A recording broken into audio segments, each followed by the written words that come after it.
have boom, we are live. Hello everybody, good evening, good day, wherever you happen to be. Welcome to the 160th episode of Audionautic Deep Space Network, ADSN. 160 episodes is quite a milestone, and it is a special episode this week because we have our artist spotlight. With us is Fields of Few, Tim Gilbert. Hello, nice to have you. Hello. Thank you for having me. No, it's amazing. We released First Hand Encounter, an LP from Fields of Few last month on Bandcamp, and it's coming out momentarily on streaming services. And that is what we're here to talk about in its entirety this week. It's an artist spotlight. So we're going to get to it. Before I do, we'll talk to some people who are in the chat. Ian Lake is in two places. He is hello in the chat, but he is also here in person itself. Eon Lake, how you doing, bro? I'm good, thanks. And that is that's the official extent of my multitasking capabilities now. One word in the chat. One word whilst in the chat. Not talking here. It's amazing, isn't it? Bro, that's why we're here. We have a few people in the chat. First of all, I'm coming in with in terms of order. Cresshead is here. He's been down to a disused rail line, took his KO2. Apparently that's been a lot of fun. Hello, Cresshead. Lovely to see you here. ASF Stripe is here. Hey, ASF Stripe, love to have you here. Patreon as well. And the one and only Josh from Shady Ridge Records. Hey. Just another beautiful little tip. Just Bendu Louter. Have any of you guys grabbed that on Shady Ridge Records just yet? That is. Have you not caught up with it? But I'm dying to. It's a trip. Yeah. It is a trip. Eon Lake, what have you been doing this week, bro? I left home without a KO2. I'm just being silly. What have I been up to? Noodling. I've had a real noodly week. I've been fiddling around, and since my play tray's just gone, for now I can get to my drum kit. So I've been playing drums. I've been rediscovering hitting things and having a personality to match, and it's been very rejuvenating. I've been enjoying that. But what I really must get round to is clearing up in here because, oh my God, the floor doesn't really exist anymore. So yes, I've been continuing to make a mess and playing drums, which doesn't put any strain on family life. Why would it? No, that's it. I mean, why would you do that in a timely manner when you could sit and procrastinate on it forever? Exactly. Yeah. I'm glad you understand. Yeah, I'm with you, bro. Procrastinators unite. As in, David says, drummers unite, but I'm going to go with procrastinators unite. You should see what's going on over there. Fields of Few, welcome. Thank you. Please, yes. It is lovely to have you here, and it's been a long time coming. So it's an absolute pleasure to sit down with you. No, thank you for having me. I've been looking forward to it. Oh, no, likewise. I want to get into it first and foremost, but before we do, as is customary on ADSN, you have not been here before, so we'll preface that. For those who might be listening or watching back who don't know who you are you, and what you've been up to this week? Yeah, so I'm Fields of Few, Tim Gilbert, and I've had releases on Triplicate Records and Shady Ridge, and now you guys as well, and soon to be with Mighty Force as well, which I maybe tomorrow. I'm not sure yet, but that's a Bandcamp only thing at the moment. Okay. So yeah, but that's me. I'm aside from composer, I play cello as well, and do a bit of teaching. So I've sort of three strands, three hairs to my bow, so to speak. It's been quite a productive sort of few years, really. You've been very prolific, especially again on Triplicate, and David as well says Triplicate mates. Absolutely, Yeah, it's a great label, Triplicate, and yeah, it's quite a sort of it's got a sort of a slightly experimental sort of feel to it. A lot of this stuff, obviously leaning very much towards the electronic genre, but yeah, it's a good setup. Yeah, but I like the fact all these labels they all carve a slightly different niche, and you know, they'll do things slightly differently, which is nice. You know. It does. I think every corner of the internet has their own little way of doing things. Yeah, and it is. Triplicate is something special in that regard. The consistency and the quality and everything they do is wonderful. So yeah, and as backed up, I mean, if Shady Ridge is saying it, then we know it must be true. Triplicate is another brilliant label. Yeah. Just labels upon labels upon labels. It's always nice. So yes, so by day, Tim Gilbert, teacher and single licenser, which we'll get into in a little bit. By night, and for fun and for pleasure, we're talking Fields of Few. Do you find that they are different hats, or are they kind of very much the same hat at all? Like the Fields of Few and the other composing. Aye. Yeah, it is different. I mean, you know, with the sort of music for media, you are very much fitting into more of a box. You know, you're trying to sell a concept or a very specific genre, and this is a sort of much more free, you know, sort of free expression, really.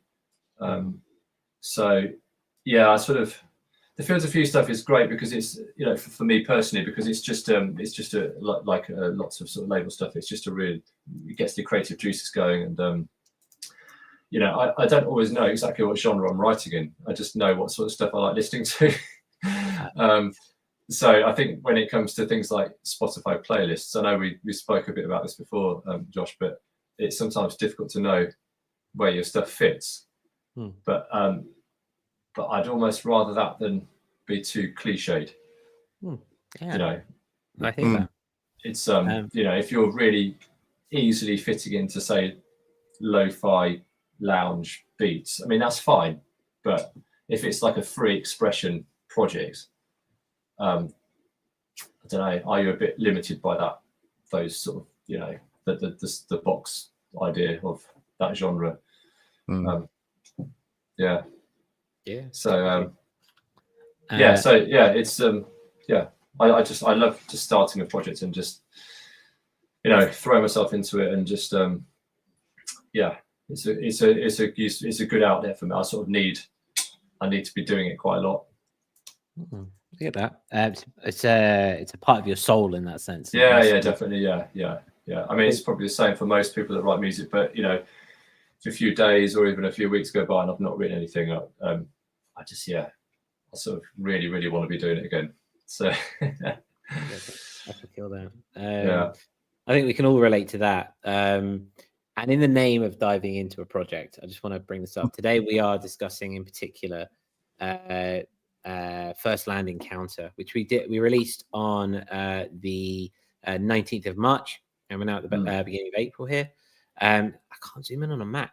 I don't know enough about Mac, but here we are. Beautiful 10 tracks of beautiful ambient, lo-fi, IDM. It's just a lovely mishmash. And the name, it really is a celebration in not fitting a pigeonhole in that sense, which it's a bounce off what you're saying. And this is what we'll be discussing today. Eon Lake, before we get into it, is there anything you want to chat and say anything about it? I love the idea. I love the cover. I love not knowing what's coming as well. You know, it's not like listening to a drum and bass album or something. I genuinely don't know what it's going to sound like, which is good, and I'm all for that. I kind of went with just electronic with me because I didn't want to write genre music. I just wanted to write something, and whatever it was, it was. So yeah, I'm more than on board with that philosophy. Yeah. I get that. It's freedom. Freedom. I think that the whole sort of electronic thing, I think I was always attracted to just really beautifully crafted sounds, and that could be, you know, you can create that. Doesn't necessarily have to be electronic. It could be, you know, I was attracted to the cello as well for the same reason. but you know, I just remember hearing in the sort of late 80s, early 90s, just some of the luscious sort of synth sounds that I'd never heard before, and thinking, where's that coming from? That's such a beautiful sound. And yeah, it's just crafting the sound, but in a different way. You're not doing it live. You're not doing it real time. You're doing it sort of across a period of time. But it's still the same, because I think sometimes people think, how can a cellist also be interested in electronic music? But I actually know quite a few cellists that that write electronic music. One that writes dance music, you know. Yeah. And I think Simon McCrory for one. But yeah, what's that? Simon McCrory for one, but there are plenty. Yeah, exactly. Yeah. And actually, the guy that wrote, is it Tom Middleton of Global Communication? He was a cellist as well. Yeah. So I think if you're just attracted to, you know, beautiful sound, wherever that's generated from or produced from, I think more than that, I think it's particularly helpful because of the way that string parts are orchestrated is very linear, and the way that the instrument is often used as part of a chord, but as part of a linear melody where it moves through chords because of what everyone else is doing as well. I think it lends itself to electronic music very well, because it really gets you away from that blocky repeated. Definitely. Repeating. It can run through it, and it's got to travel through the sound. You can change the expression out during the length of the note, as opposed to piano. Where the piano, I love piano, but you know, once the note's been struck, you can't do anything with it. And I think once you've had your articulation drilled into you, and expression and timbre and so on, you can learn how to express those same things, but with electronic equipment as well. I think it really helps. It's something I'm trying to push myself in the direction of, because I haven't done that, and in a way I wish I had.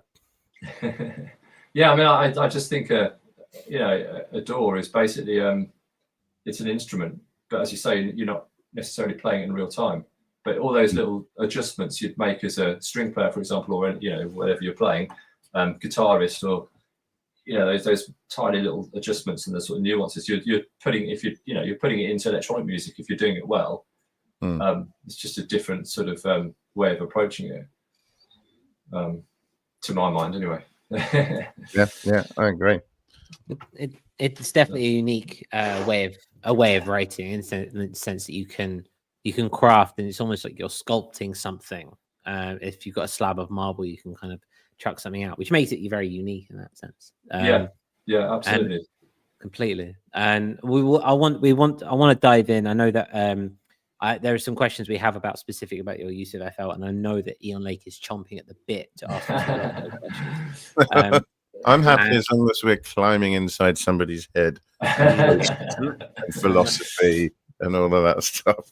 And that's where we're going. I want to start off the proceedings in that sense, by just kind of taking an overall piece of the album. The album itself is a wonderful piece of very direct, well developed, and thought out narrative, where you know you've clearly come in with a specific idea, a specific sound, a specific visuals. I know when we first spoke, when we were kind of at the beginning of this process, you were very kind of very direct with what you saw for the project and what you wanted from it and that kind of thing.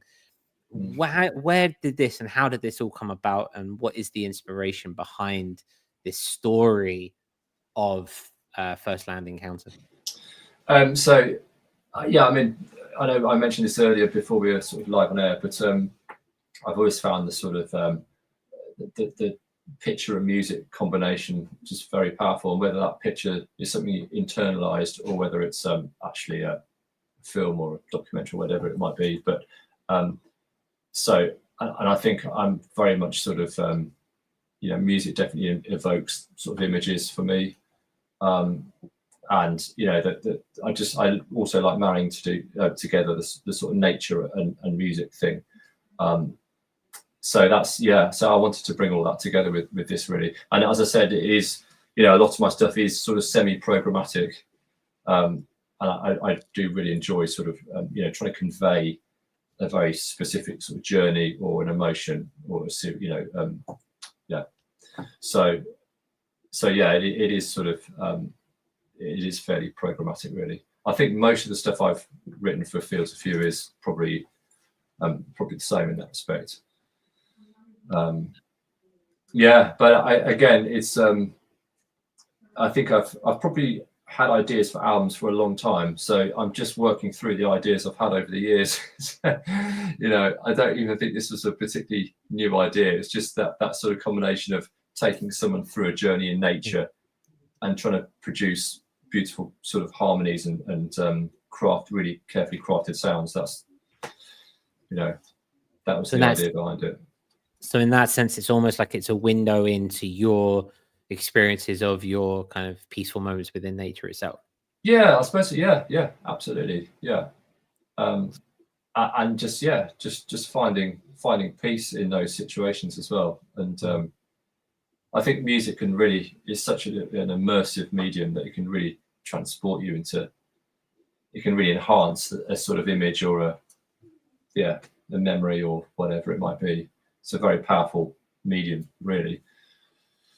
So completely, especially with that otherworldliness that you've brought in, because yes, we have that notion of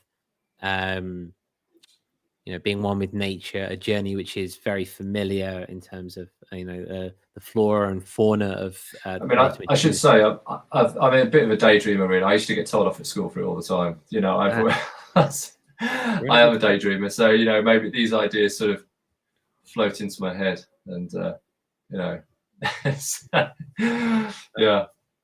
But sorry, I cut you off. No, not at all. No, I mean, I think you're among friends. We are habitual.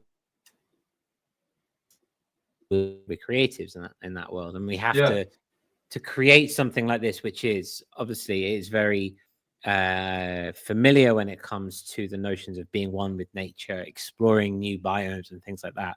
But then there is this otherworldly twist where this is very much an alien place, and this is very much very much a space unknown, which kind of gives it another level.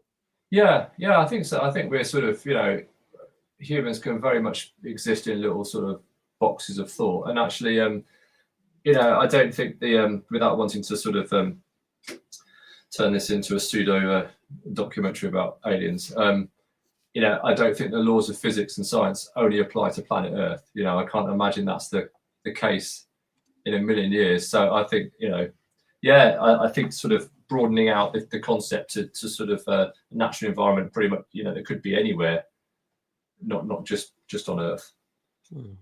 So on that point, when you're looking for voicings for various elements of that flora and fauna and the known and the perhaps more alien, how instinctive is that, or how deliberate are your choices of sound? Is it something you just find, or do you come at it with an idea that's as clear as the concept itself? I think I'm trying to create sort of it's not necessarily that I'm trying to replicate sort of nature specifically in the sounds. It's just that I think that if you produce really beautiful sounds and harmonies, they kind of do that for you anyway. Does that make sense? So I sort of, I really enjoy crafting different sounds and layering sounds, and putting lots of ways to sort of influence that, how the sound turns out, multi layers of effects and EQing and all the rest of it, because then you get it where you want it. And it's in some respects it's not that sort of otherworldly. Do you know what I mean? Like some artists will put lots of sort of really weird samples in there, and it can, like, think about the Orb. I love their stuff. It's just really sort of the samples and the way they blend it all together, it's really sort of transports you somewhere else. But I'm tending to do it more, hopefully do it more through the harmonies, and just trying to create just a sort of serenity and as much as I can in the sound that I'm producing. I think that's a good way of expressing it. I think the Orbs seem to me feel like a kaleidoscope of ideas that are really well matched and fit together beautifully. But then there are more linear, sweeping sort of styles as well that other people do that appear almost like a contrast to that idea.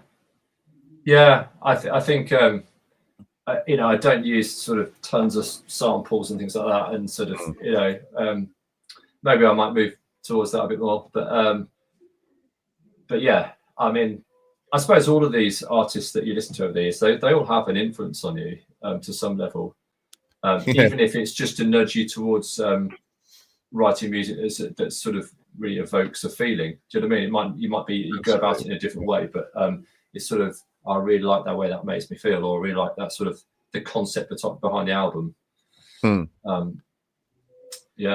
I mean, that's what it's all about for me, is trying to convey some sort of feeling. Definitely.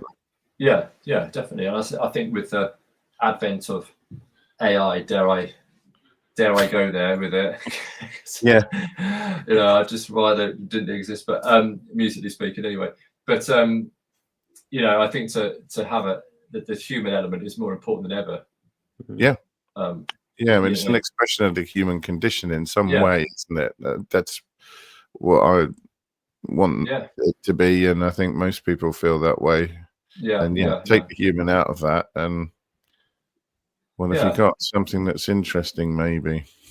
I mean, music to my mind should convey a human emotion or a sentiment, or as you say, the human condition. That's what it's all about, isn't it? Really, I mean,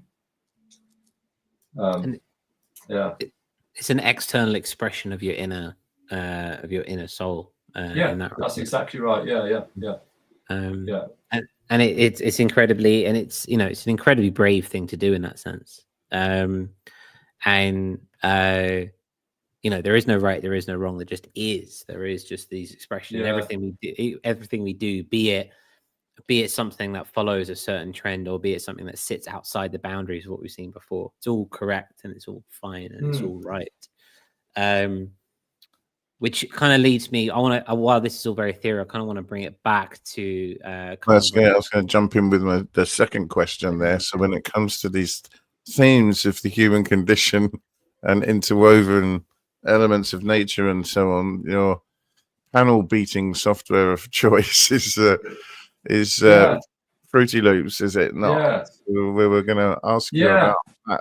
It's ironic because it seems like a more, it has a reputation in some circles of being more geared towards beat making. I think it's almost unfortunate that that was their starting point and they went down that road, because it's, as a program, it's far more versatile than that. I mean, it's an entirely comprehensive DAW, and it's I think that the reason I had a sort of break from composing when I was in my 20s, because I just felt that the amount of money I would have had to spend at the time to get the studio I wanted, this is before it was all in the box. I just gave up on it. I gave up on it for a good number of years, because every time I got another bit of equipment, I realized I needed something else to go with it. And and then I sort of let technology do its thing for a while, and discovered FL. I'd always used Cubase before that. And I was really busy at the time with, I was doing classroom music at the time. So I had so little time. If anyone here has worked in classroom, you'll know just how ridiculous the workload is.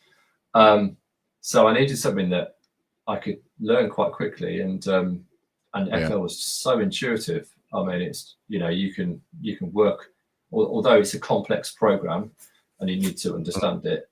You can work it out sort of yourself, really, if you've got a bit of logic to you. Excuse the pun. Whereas Logic, I'm starting to use that a little bit for producing samples and things, but that's you have to. It doesn't make first time you ever go, it makes absolutely 0 sense to my mind. It's like clicking on those tiny little boxes, and it's like it's a fantastic program, but it just Because I started with Cubase as well, and then eventually did move to Logic, having had some awkward experiences with it initially. But I mean, the thing about DAWs these days is they're required to be quite all-encompassing. Otherwise, they'll kind of cease to exist anyway, won't they? So even if they were originally geared towards beat making, it's kind of you can't have a one unique selling point, because you just have to do the same as everyone else. It has to be able to do everything. And a lot of the time it's just about whose logic or layout or flow suits you best.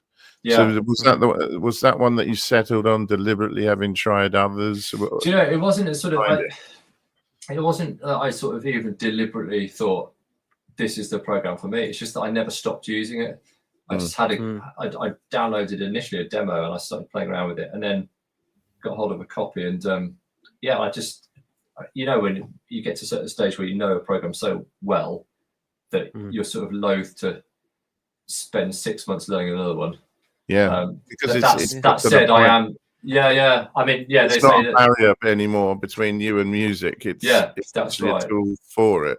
And I think I was just so hungry to fit, to get music out there that But that said, I am starting to use Logic as well alongside it, and produce samples and various things that I do tend to bring that back into FL at the moment. But it's I think rules, right? Exactly. You don't even have to use one. You could use whatever you see fit. That's right.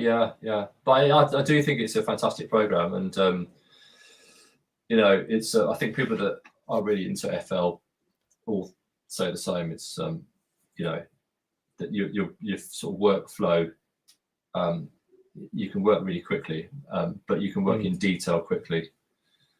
You've not got loads of drop down menus and complex things you have to click through, and so I ended up with stuck on it. Sorry.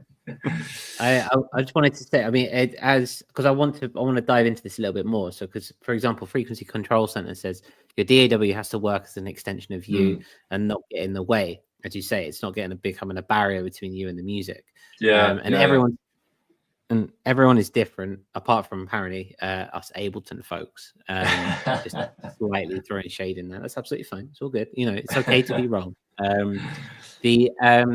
But this is so this is what it is really. I mean, as you say, every DAW kind of does their thing, and every DAW has an all-encompassing effect, which is really important.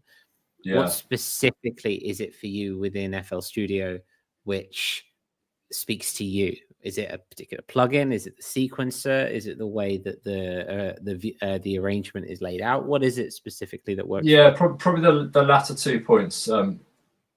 I like the way the program structured, and I could just get straight into it. It's to me, it's a very accessible, user-friendly program, and I mean, as I say, I'm plugging away on Logic as well, but I find it quicker to work in FL. I think it's just the way it's set up is is great. It's just great to use. But it's I did find sort of Cubase a bit more like that, actually. I thought Cubase was a bit more sort of intuitive in the way it sort of works, whereas Logic's slightly different.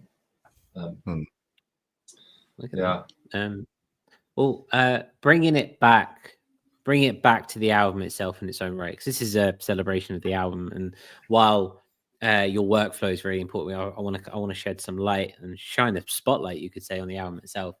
It's a wonderful collection of 10 tracks. There's a lot of variance from track 1 all the way over to track 10. And I'm more out of curiosity anyway, just so people can get inside your head. What is your favorite track on the album? Probably track 9. Yeah, I'd say probably track 9. I just I like the sort of I think I just like the sort of floaty harmony. I think it works quite well. 6 and 9 probably. 6 and 9. Yeah. The sunset, float the first light. Is that because you felt that you accomplished something more effortlessly, perhaps, on those than some of the others? They just came out easier. I don't know. I just I think I just like that with track 9. I just think it's sort of I don't know. It just has a sort of. I think it's the harmony. I think I'm happy with the harmony underneath it. You know, the sort of floaty pads that go with it, and the beat works well with it. It's got a very laid back beat. And it just has that slightly, to my mind, it has that slightly sort of floaty feel about it. It sort of just brings you up a little bit. So yeah, it's funny because sometimes when you're writing something, you don't necessarily think that's going to be the strong. You know, it's not necessarily going to be the strongest track. And then I sat back and listened to it, and I thought, yeah, actually, I think that one is for me. Yeah. You know, when you sat down to write that day, did you have a definitive kind of, I'm going to write a track that sounds like this, or did it come out of a flow state and this was just the result of your action? I say just in inverted commas, obviously, but is it? Are you going in with a premeditated idea, or is it something? That I think it was sort of a decision to go with some more sort of down tempo lo-fi beats. I think that was the. I think with this album, because I love rhythm, and the temptation for me is to put lots of really syncopated rhythms and parts in, because I just love doing it. But I thought that would detract too much from the sort of sentiment of the album. So I've really held back on that with this one, and just tried to be a bit more sort of lo-fi sort of with the beats, and a bit more gentle with it all. I mean, I like listening to, I like sort of some of the you know, lo-fi artists. I really like Mellow Man, I did something with recently. I really like Frequency Control Center, who's on this now. Yeah, I love that sort of stuff. It's really lovely. So I do listen to a lot of that as well. So maybe that's sort of nudged me a little bit more in that direction. It's wonderful. Yeah. It's wonderful. I see this thread coming a lot in the community. It's this notion. Oh, we lost him. I think yes, we have, haven't we? Or he's just pausing for dramatic effect. One is pausing dramatically. So that's what you've been putting into it, and your thinking behind it. In contrast to that, what would you hope a listener would take away from the album in general? I would just hope that they could just step out of their world into another one for a period of time, and just be absorbed by the sound and the harmonies and the music. Escapism. Yeah. I mean, I think that's what some of this is about. You know, just being able to. It's sort of mindful, isn't it? It sort of takes you out of your chatter, the chatter that goes on in your head, and it just brings you to a bit more of a present place. I think that's what music does anyway, but particularly this sort of expressive sort of, this sort of atmospheric stuff. So is that maybe what Fields of Few means to you in the context of the rest of your life? A bit of an adventure, a bit of time away, some escapism of your own. I think I think that's true, but I don't even see it necessarily as escapism. It's just actually stopping the chatter, the mind chatter. Do you know what I mean? And just being a bit more sort of absorbed in something else. Just being really absorbed into it. And I think the sort of atmospheric music to me is part of the attraction to that genre. I know what you mean. I do prefer things that will that offer a more direct experience, where the internal dialogue can go away for a bit, and you're captivated for a while. Yeah. Because a lot of the sort of dialogue isn't actually. It's just your brain telling you things. A lot of it might not be very true. So it's just nice to sort of, music can be great at just sort of switching that off. Yeah, and the effects can linger. I like to have a sort of look within, listening to things that are relatively down tempo in nature, and see, well, how's that left me? How am I feeling at the end of that? Yeah. Yeah, but when it leaves with a bit of a track running through your head as well, sort of, as you say, it sort of lingers on a bit longer. Yeah, let me know a good time to play.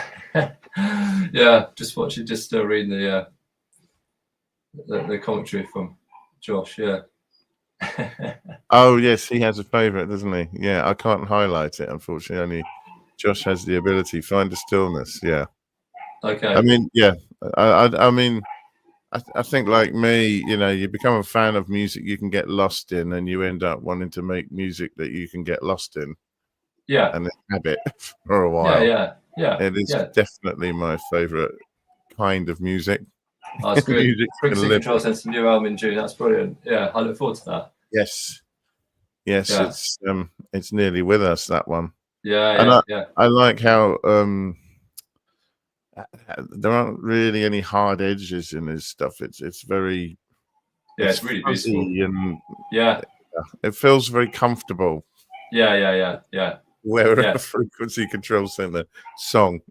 Yeah, it does. Yeah. I really love his production, and he's got a great ear for it. Definitely. I look forward to that. So we wanted to talk a little bit about also your another aspect of your life from a musical point of view, and the sync licensing and so on work that you do. And to start off, I guess, how did it start? How did you land your first placement, or if it was a library deal? And if you were going to do something different, it wasn't. To begin with, I wasn't writing it as specifically for a library. I just I wrote some sort of noodly electronic stuff. And I didn't know what to do with it, and I spent ages producing it and mixing it, and I didn't know if it was good enough either, because I'd never really sent it anywhere. And then I had a recording session with, I was doing some cello recording for another electronica artist, and at the end of the session I just said, look, I've got, because it's back in the days when we used CDs, burnt onto CD and did it that way, and I had it in the car, so I played it to him, and I said, I don't know what to do with it, and he said, you should maybe send it to a music library. I didn't really know what a music library was, and he sort of chatted a bit about it, and so I did. I did a bit of research, and because obviously it's well worth looking at their catalogs, because there's no point in sending, if you've written a sort of dark piano album and you go onto their website and they've got like 2 or 3 of those albums already, there's just no point in sending it. So so I did a little bit of research, and I sent it to this publisher, Media Tracks, I think it was, and then 2 weeks later he called me up and said, yeah, I'll have 9 of the 10 tracks. So from that point, wow. It gave me the confidence to carry on with it. In fact, he took the 10th track a bit later as well. So yeah, because you don't know if it's good up to that point. I mean, maybe the partial take-up's common, right? What's that, sorry? A partial take-up's common. They're not necessarily going to go, right, I think I was just a bit lucky, because they were releasing a sort of a chilled sort of electronic album at the time. I was just a bit of luck, but I mean, but yeah, I mean, I didn't do a sort of a course in music tech. Maybe if you've studied music tech and recording techniques and all that sort of things, that you expect to just be able to produce that sort of stuff, and so I was coming at it from a sort of bit of a different angle. But from that point, I just sort of, right, well, let's get writing then, because if I can get some stuff signed. I mean, I spent ages on the mixes, because I never thought they were good enough. They say you don't finish a mix, you just give up on it, and and I was just tweaking this, that, for weeks. In the end, I partly sent them off just to get them out of my hair. But so then from that point of view, I just sort of started writing other stuff, and as I say, researching, looking at catalogs and seeing if there are any gaps. I think that's really important. I see. So identifying gaps in the existing catalog that you're submitting. Sometimes it's really hard, but newer libraries have not been around as long. you know, they have more gaps. Right. So know your market, I suppose. Yeah. And then do a little bit of research on what they already have. Yeah, that's it. And I mean, obviously, you know, you might find a gap for sort of thrash metal, but you can't write thrash metal. So it also has to be a style that you enjoy writing in, or you can, you know, you're sort of keen to write in. So in that vein, in that regard, then, because okay, so there's this Venn diagram or this dovetailing of stuff that is needed and then stuff that you can write, right? And you know, definitely, yeah. I think, you know, unless you're in a huge studio in London or something, and you've got a few of you, you know, then you might be able to just write in pretty much every genre between you. You might be able to, you know, but I think if you're an individual, you should play to the things that really make you tick musically. Makes sense. And so, in that name of ticking musically, what is a quote unquote syncable track? What is a licensable track in your regard, in relation to something that we might release as a passion project? What is it about sync licensing tracks which fit more of that bill? I think they have to have a sort of fairly clear identity. If it's too experimental, you might not have luck with it. That's not to say that you shouldn't write the best music you can. You know, it really bugs me. You see media composers just chucking loads and loads of stuff out all the time, and it's like sort of throw as much mud against the wall and hope some of it sticks approach. And I just think that doesn't help anyone, because everyone's wading through loads more music, and I just sort of brings the value of music down a little bit. And I just think you should just try and, no matter what genre you're writing in, you should try and write the best music you can within that genre. But yeah, if it's really avant-garde, I mean, even then you could get a placement if it's really wacky and it's got a really unique sound. It could get taken up. But ultimately, you're writing in specific. You know, very often you come up with the concept of the album yourself. I do work with a couple of publishers that say, "Oh, we're doing this album. Do you fancy sending a couple of tracks?" Or, we're releasing some more music this year. Have you got any ideas for albums? Would you like to run anything past us? You know, but generally, you know, it helps if you can come up with concepts yourself. Right. Okay. And so yeah, go on. No, go ahead. Well, I was going to say, so for example, I did an album a few years ago called Cybercrime Underscores, and that was sort of fairly dark electronica and sort of bleeps and sort of, you know, the sort of play on the digital element. So there was a track called Hackers, and there was a Stolen Identity, and it's got that sort of slight menace about it. So yeah, because people that are putting music to, I mean, don't get me wrong, I'm still sort of learning how it all works. I've been doing it for about 8 years, I suppose. But people that are putting music to TV and to picture, I think their work schedule is pretty high. They want to be able to sort of know exactly what they're going to click on. You know, they want to know clearly defined genres. They don't want to be wading through lots and lots of stuff that's not applicable. Well, I suppose this goes both musically and kind of in a world of keyword searches, right? So you rattled off a couple here. You got Hackers, Stolen Identity, for example. Whereas in First Land Encounter, we're looking at titles such as Find a Stillness, Grassland Waves, Float of the First Light, for example. Very poetic, very nice. Also very open as to what could be inside once you press play, for example. So in sync licensing, are you saying that things that are searchable, things that are easy to kind of comprehend and realize are going to be more successful in that regard? Yeah, I think so. They need to be able to, you know, you don't need to get lost in the ether. You want music supervisors to know, you know, to be able to latch on to a concept or a genre quite quickly. You know, as I say, they're not going to spend ages wading through stuff necessarily if they can find another album that really clearly defines what it's about. I suppose they don't want any surprises either. They want to have some idea of what they'll hear. Yeah, I think yeah, definitely, yeah, because it's a wasted click, isn't it? If they're clicking on stuff and then yeah, so it's sort of, you're sort of packaging it, but yeah. So I mean, within that, it gives you quite a lot of musical creativity, but you're just sticking within the lines a bit more, maybe. So as a musician and a producer who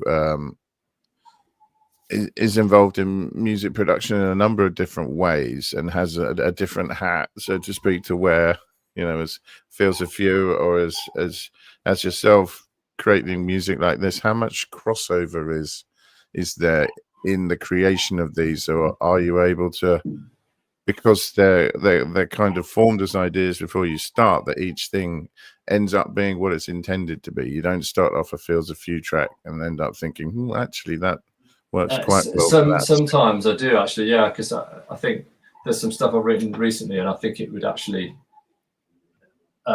work well as a Fields of View sort of project as well. But I've signed it over to someone else now. So but yeah, you sort of think, that was. But then again, you know, it fits that brief perfectly. So, you know, but yes, there can be a bit of crossover. But I think, in theory, the sort of label stuff should be a bit more experimental, a bit sort of more willing to step outside the parameters, outside the box a bit more. You know, it should be a bit more like that, really. Where you get to stretch your legs a bit. Yeah. I was just trying to think who, in the early days, I sent some stuff to Ian Body. Do you know Ian Body? Oh yeah.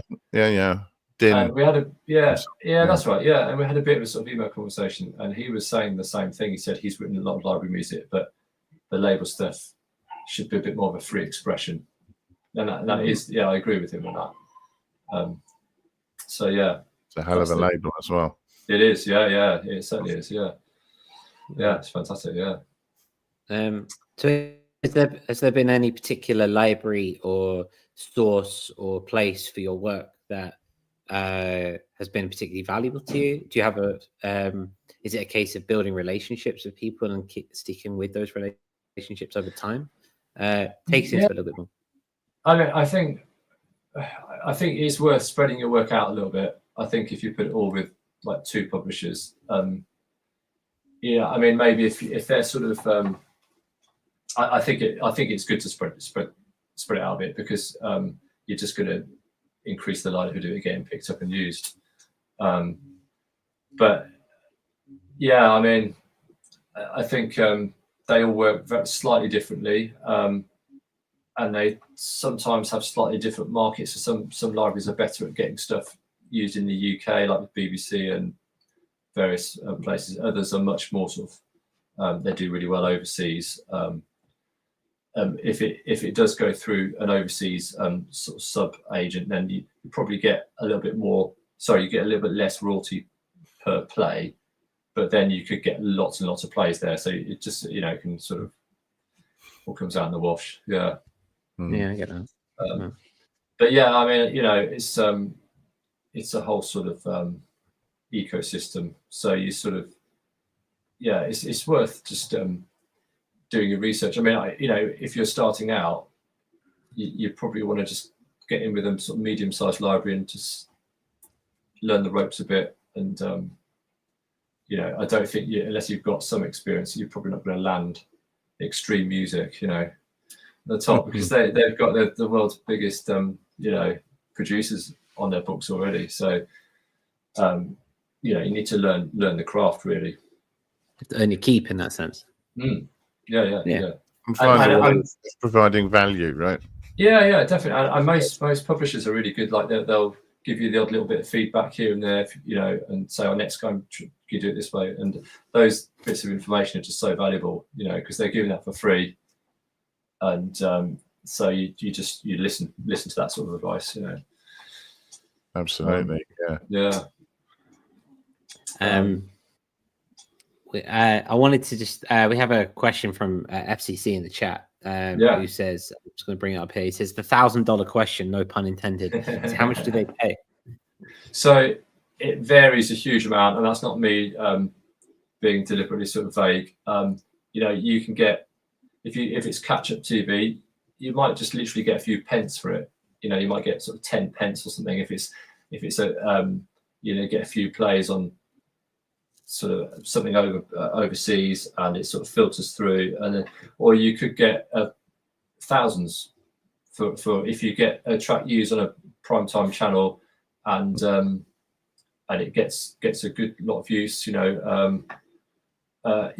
mean, you get a few thousand for that placement, and usually as you start to put stuff out there and build your pool of tracks, in any given sort of PRS statement or whoever you're with, you should get hundreds of licenses, but some of them could be, as I say, like a few quid here and there. Some of them could be a few hundred, some of them could be a few thousand. It just depends, and there is an element of luck to it.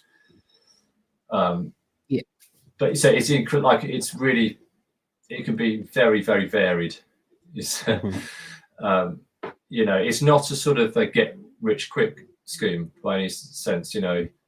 You might put out what you think is an incredible production album, and then you don't get anything for 2 years off it, because it can take a while to filter through all the various royalty bodies before it reaches you, and then you might get like 30 quid or something, and then but in that time you carry on writing, and then it starts to build and build and build.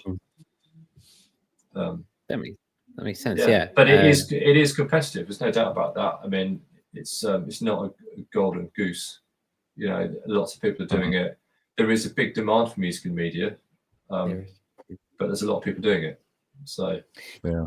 Do you, with that, in that name of competition, or in that name of the competitiveness of it, have you found, or do you have any thoughts or comments on the notion of quantity versus quality?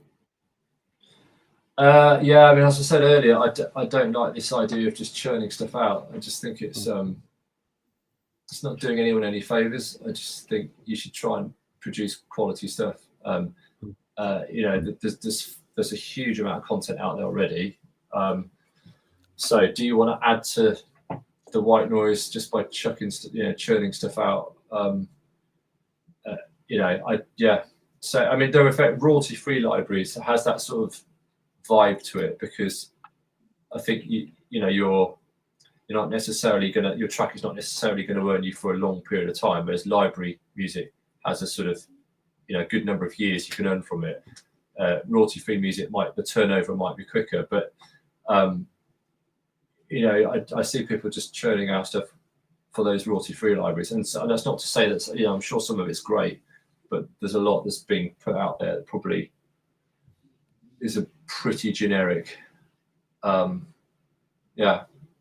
think go for quality.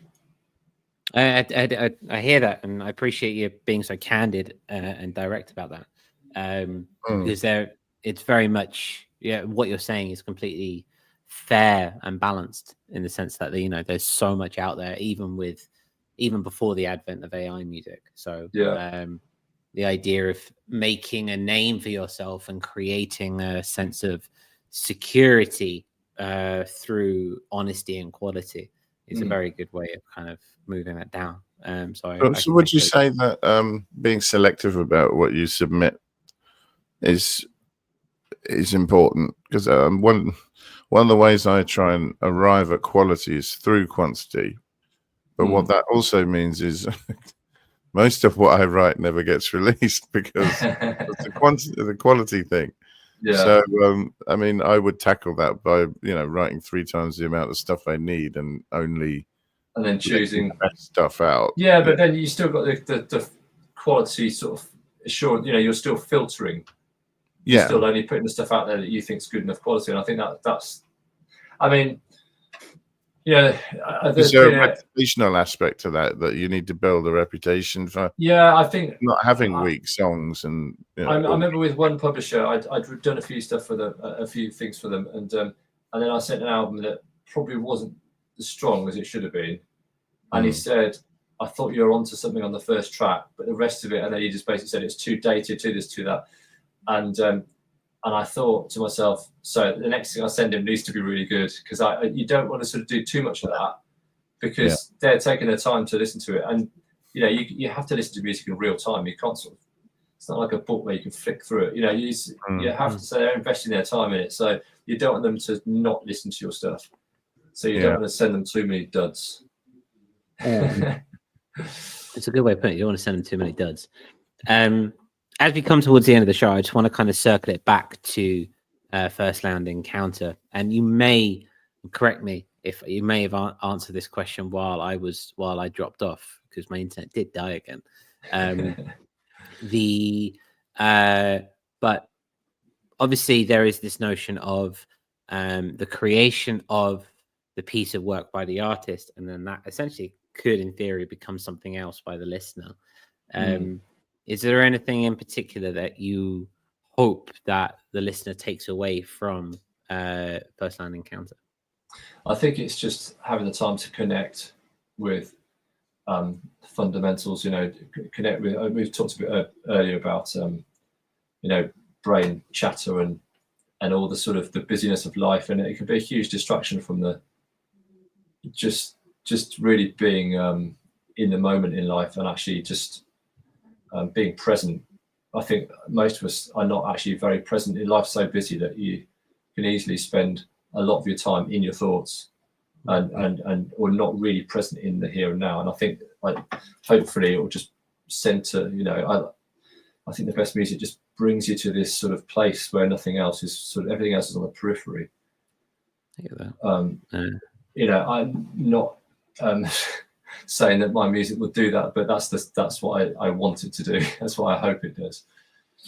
It's different for everyone, isn't it? I mean, everyone responds to music differently. So yeah, but hopefully it's the opportunity to not be running it through that logical filter that you have for the everyday stuff, that you can actually just sit back and have a direct experience and just, I think that's a really good point, something to influence you rather than going, right, what's this then? Let's pull it apart. Let's analyze. Yeah, I think that's the logic filter. I think that's a really good way of describing it, because I think you want to be led by the emotion. That's the most important to me. The most important aspect of it all is the emotion of the music behind it. And if you can get lost in that, then it's a great ride. Absolutely, yeah. If you get lost in that, then that's a great ride. It's a wonderful way of putting it. Thank you, Fields of Few, for coming on and talking to us. Cool, no, it's been my pleasure. It's really nice to chat to, we see each other on the internet, and we sort of listen to each other's music, and it's so nice to sort of have communication between us. It's really good. It's what keeps us going. Yeah. It's brilliant. Yeah, it's something very special in that regard. The communal aspect of what we do. It's one thing to write and put things out into the world, but then to share it with the community and have a discussion and a discourse around it where people can pitch in and echo their thoughts and have a safe space to be vocal about something. Is something special in that regard. And it's a bit of a tribe as well, isn't it? Musicians get musicians. Yeah, totally. And that's what we're here. So First Land Encounter by Fields of Few is out now on Bandcamp. So I've put the link in the comments, and it's also in the description for those who are watching back or watching on Spotify or anything like that. Go check it out. It's a beautiful album. We're pushing the Bandcamp first and foremost because that is the best way to support your independent artists. It'll be out on streamers on the 13th of May. But yeah, go get it on Bandcamp because that's the best place to get it. It's the best place to get it. So I wanted, as we come towards the end of the show, I just wanted to extend my thanks and my gratitude towards the community, just to stem off what you've been saying, Fields of Few. This show has come together because of the community and continues to come together by our patrons. We can sit and we can have an hour's discussion on an independent electronic music release and do that because of our patrons. Our patrons are the ones who both emotionally and quite literally with their money keep the lights on. They keep the place here. So there's many of you in the chat tonight. Lars is there. I've seen FCC there. I've seen ASEF Stripe there. I've seen Abby there as well. So thank you. Really appreciate it. The fact that Tim can come and sit down and talk about his album is all because of you guys. So we really appreciate your support and your continued support in that regard. Yeah, absolutely. Well said. Yeah. We are heading on to new pastures for next week. I believe, if I'm not much mistaken, this will be the last time that we are on StreamYard. So for one final time, I'm just going to do some of this because, you know, these are some of the things that we get here. Oh, no. We are moving these things through. We will be moving to a new idea. We're still... and also this as well, things like putting the comments out. Yeah, cool episode. Hearts all round from David there. We are moving to a new platform from next week. Potentially the week after, we might be on Google Meet next week for 1 week while we have a bit of a crossover. Essentially, because this show is brought to us by our patrons and stuff like that, we aren't sponsored or anything like that. We keep moving with the moments and with the tides, and we've come for our annual renewal for StreamYard, and then we looked at the price and went, nah, not doing that. That is not a good use of on principle. On principle.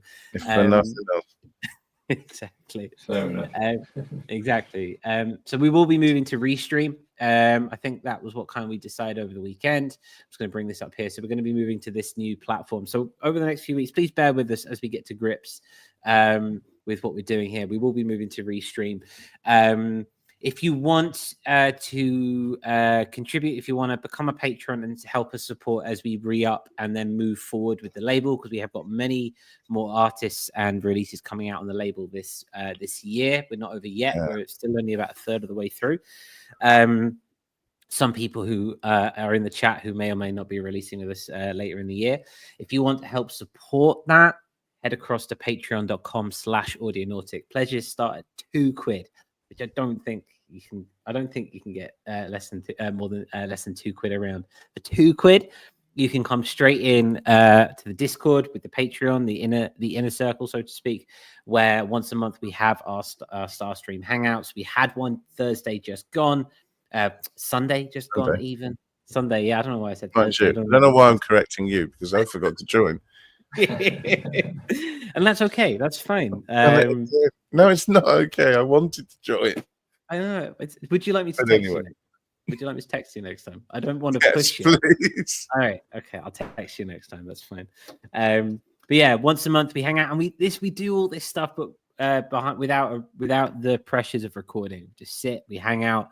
For those of us in the Atlantic, it's a Sunday night. Some of us are drinking wine, some of us are drinking beer, and we just sit and shoot the fuck it. We just shoot the shit. It's great. Yeah. And it's a lot of fun. It's a safe space. So come be a part of that. Help keep us going in that regard. Yeah, it's great. And there are people in there who can't make the show live. For example, like Hydrofighter, is one of our longest standing patrons. I think he's been our patron for as long, at least 158 weeks, if not longer, of the 168 weeks that we've been doing this. But he can't make the show because he's working. And so he pops up once a month and we just find out what's going on with Hydrofighter. And it's bloody amazing. So come on down and say hi. Anything to add, Eon, before we go? No, except I will be on the next one. Come hell or high water. I miss them. It's nice because there is a chance to talk to people who can't often be part of it or maybe camera shy or whatever. And it's less formal, a lot more fun, and it's great to catch up. It really is. It is. Yeah, it's nice to switch off. So yeah, come down and be a part of that. So once again, Fields of Few, thank you ever so much for being with us this evening. Is there anything you'd like to do to sign off before I push the button that sends us off into the video? No, just to thank you for hosting this and setting it up, and for anyone that's tuned in as well. And to Eon Lake for also co-hosting when the internet dropped out. Great to talk to you, Tim. Really is. But likewise, it's been really good fun. I'm glad. It's been lovely to have you. We'll be back next week, guys. Maybe we'll see. Hopefully, we'll see Sunwarper back next week. Keep your positive affirmations aplenty as he gets better. And we will be back with episode 161 in about a week's time. So for now, we'll see you later. Goodbye.